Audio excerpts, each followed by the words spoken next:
더 그것보다 심한 문제는 아무래도 마음속에 갖게 되는 그런 마음의 상처들이 비급하게 주어진 환경을 좀 변화시킬 필요가 있다는 거죠. 국가의 책임이라고 저는 생각합니다. 가해 학생이 배후에 있고 그 사람들이 도구에 불과한 경우도 있어요. 그런 부분에 대한 저희 또 어른들, 또 성인들이 그런 부분에 대해서 좀 고민하고 그런 부분을 좀 개선해야 하지 않을까 그런 생각도 하고 있습니다. 안녕하세요. 안녕하세요. 조명이 왜 이렇게 많아요? 반갑습니다. 반갑습니다. 안녕하세요.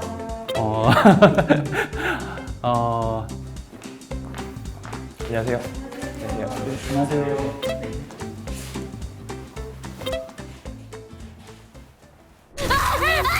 엄마보다 페어플레이 같은데요. 여러분.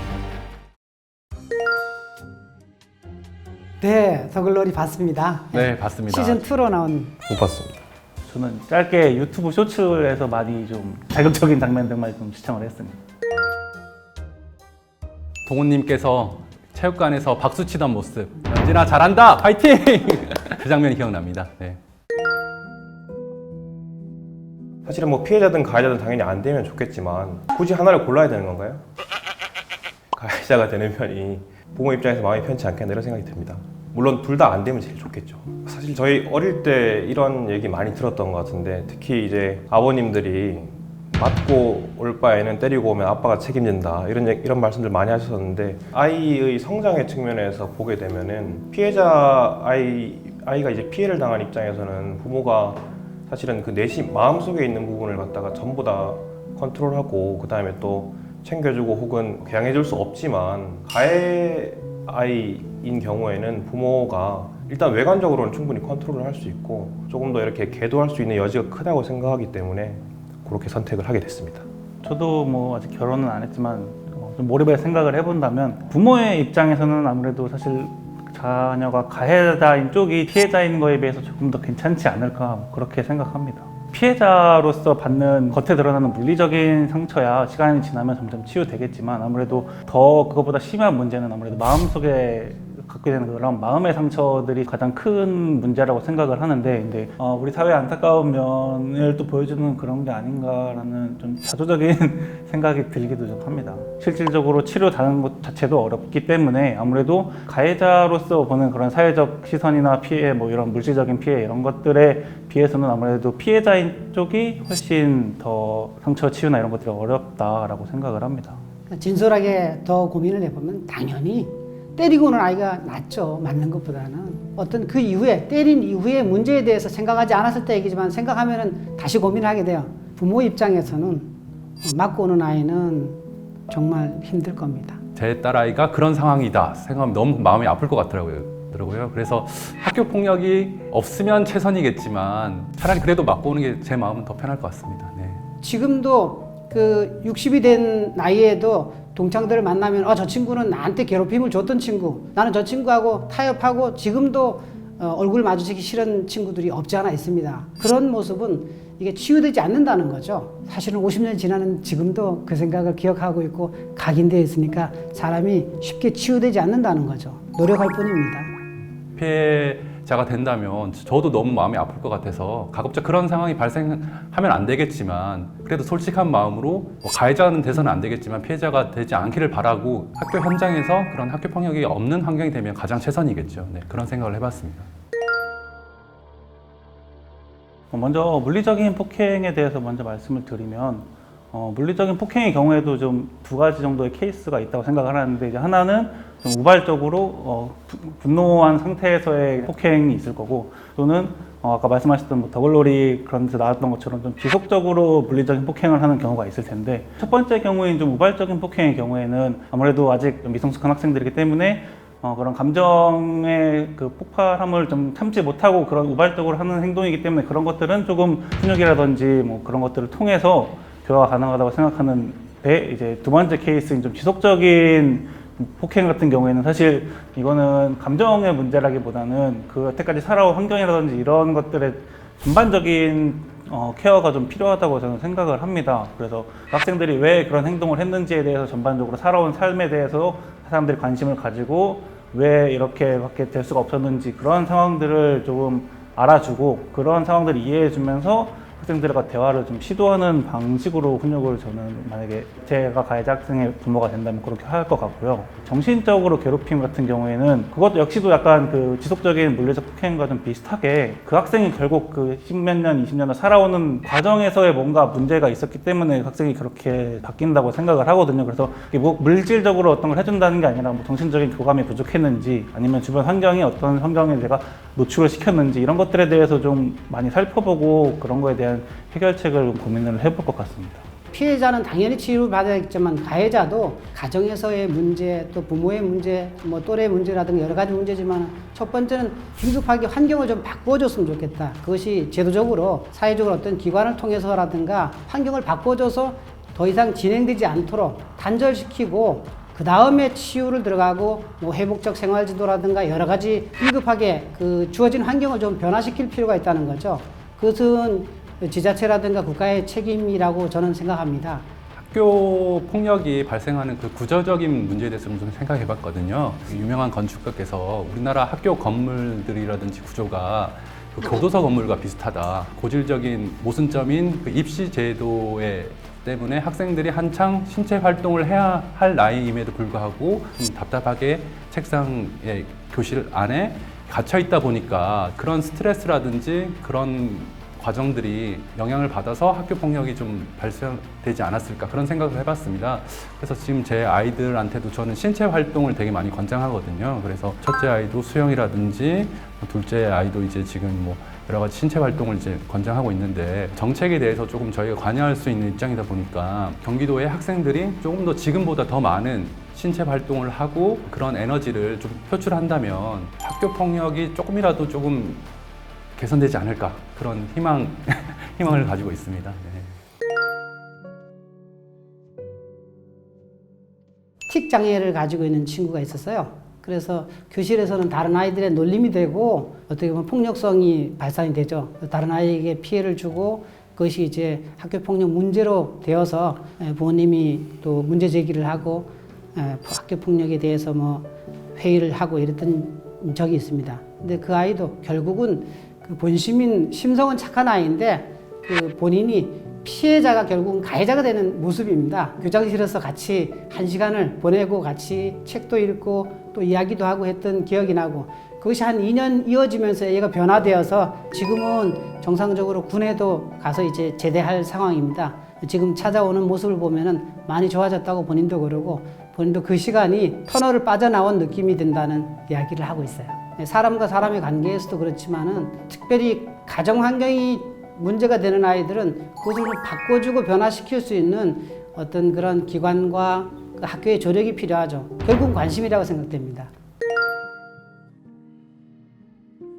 아마 학교폭력 예방법에 따른 부분 관련해 가지고는 당연히 학교장이 선제 조치로 해가지고 분리라든지 그 피해 학생에 대한 치료 이런 부분은 포함이 될 것 같고 전국적으로는 아마 이게 뭐 가담의 정도라든지 지속성이라든지 그 둘 사이의 관계라든지 이후의 관계 회복 여부라든지 또는 피해의 회복 여부라든지 이런 부분을 총체적으로 따져봐야 되겠지만 그 부분만 본다고 하게 되면 상당히 심각한 거잖아요. 그렇게 되면은 학교폭력 예방법에 따르면 높은 처분이 나올 거라고 저는 그렇게 생각이 되고 그렇게 되면 뭐 통상 뭐 전학이라든지 이런 부분이 나오지 않을까라고 생각이 되고요. 형사적으로 보게 되면은 이게 특수 상해에 해당이 될 것 같은데 그 상해의 주수라든지 이런 부분 당연히 면밀하게 봐야 되겠지만 그런 부분에 따라서 본다고 하더라도 적어도 5호 처분이라고 하는 장기 보호 관찰 이상으로 넘어가는 것을 피하기는 어렵지 않을까 이렇게 생각이 되네요.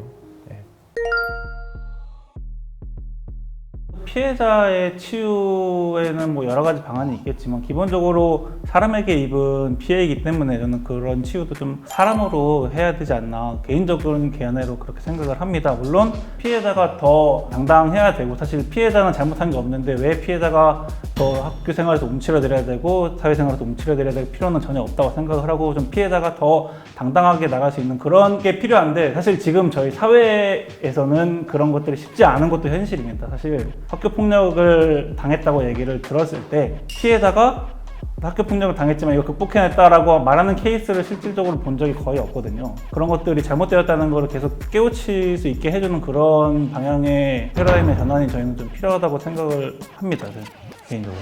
저는 이제 성폭력 사건이랑 좀 비슷하게 관점에서 좀 바라보면요. 우리가 이제 성폭력 사건이 발생하거나 그랬을 때 흔히 피해자한테 뭔가 문제가 있었기 때문에 가해자가 그런 성폭행을 했다. 뭐 그런 인식으로 바라보는 관점이 있거든요. 마찬가지로 이제 학교 폭력에 관해서도 그 피해 학생에게 어떤 문제가 있기 때문에 가해 학생들이 어떤 학교 폭력이 됐든 괴롭힘을 했든 그런 했다는 인식을 좀 사회가 있는 것 같더라고요. 폭력을 받을 만한 뭐 그런 이유가 있었다. 이런 인식을 조금 바꾸는 게 좀 우선인 것 같고요. 그런 관점에서 예를 들어서 학교 폭력 사건이 발생했을 때 좀 분리하는 단계에서 가급적이면 이제 피해 학생을 뭐 분리하는 격리하거나 분리하는 것보다 가해 학생을 분리시키는 게 맞지 않나 그런 생각을 가지고 있습니다. 너무 어려운 질문 같은데 현재 제도화에서는 피해자에게 해줄 수 있는 게 예를 들어서 8회간의 상담 뭐 내지는 4주간의 상담 이렇게 본질적인 해결책은 당연히 아니라고 생각되고 너가 괜찮아져도 괜찮다라는 그런 사회적인 분위기가 가장 우선시 돼야 된다고 생각이 되고요. 피해를 입은 친구한테는 언제 너가 나와도 우리는 계속 기다려줄 수 있다. 이런 부분들을 그 개별 학급이라든지 학교뿐만 아니라 나아가서는 이 우리 사회 전체가 그런 공감대가 형성이 되도록 조금 더 어릴 때부터 혹은 우리가 어른이라도 여러 가지 매체를 통해서라든지 미디어를 통해서라도 그런 식으로 분위기를 형성하는 것이 종국적인 해결 아닐까 이렇게 생각을 합니다. 예전에는 1대1의 구도의 학교 폭력이 많았거든요. 피해 학생이 있고 가해 학생이 명확한 경우 이런 경우가 많았는데 지금은 가해 학생이 배후에 있고 실제로 드러난 사람들은 그 사람들의 도구에 불과한 경우도 있어요. 예를 들어서는 이 피해 학생의 휴대폰 번호를 인터넷 공간에 공개를 하면서 이 친구는 뭐 이러이러한 행동을 좋아하는 친구다 라고 해서 나머지 이제 불특정 다수의 사람들은 실제로 그런가 보다 라고 착오를 하고 이 친구한테 어떤 사이버 불링을 가하는 이런 형태도 많이 발현이 되고 있습니다.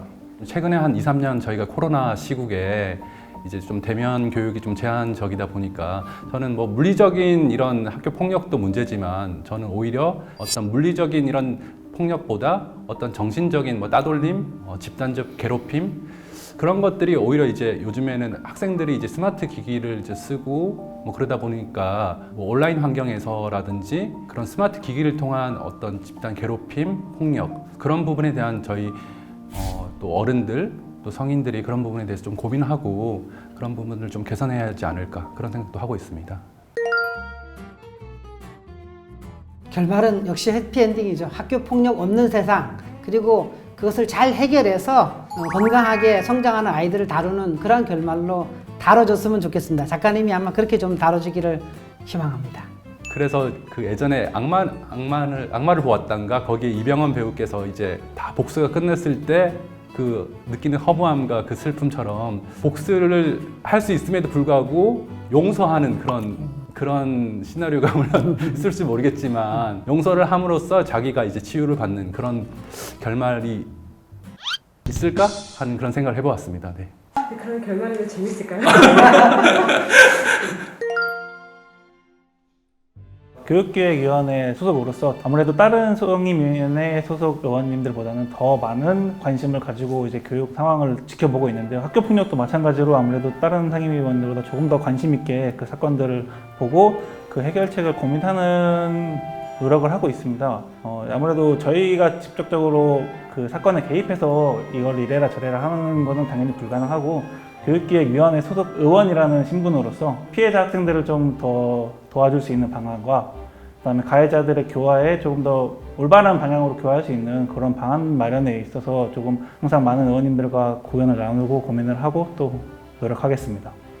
교육기획위원회에서 이제 뭐 학생생활 인석 교육과라든지 이런 부분을 소관 담당을 하고 있습니다. 담당하는 상임위 위원으로서 상당한 책임감을 느끼고 있고요.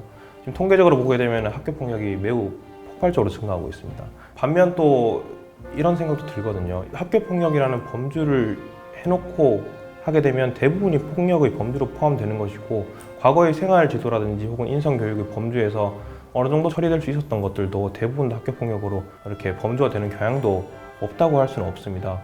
그래서 이 부분들을 정확하게 어떻게 분석을 해서 확실하게 학교 폭력이라고 하게 되면은 그 부분은 조금 더 엄하고 그리고 확실하게 처분을 하고 그게 아니라고 하게 되면은 선제적으로 아예 배제를 시킨다든지 이런 식의 어떤 묘책을 강구하지 않으면 학교 현장이 계속해서 이렇게 학교 폭력 때문에 사실은 현장 자체가 황폐화되는 걸 피할 수 없다고 생각이 되어서 이런 부분들에 대해 가지고 제도적인 해결 방법에 대해서 깊게 고민하도록 하겠습니다. 학교 폭력, 학교 현장에서 수십 년 동안 봐왔습니다.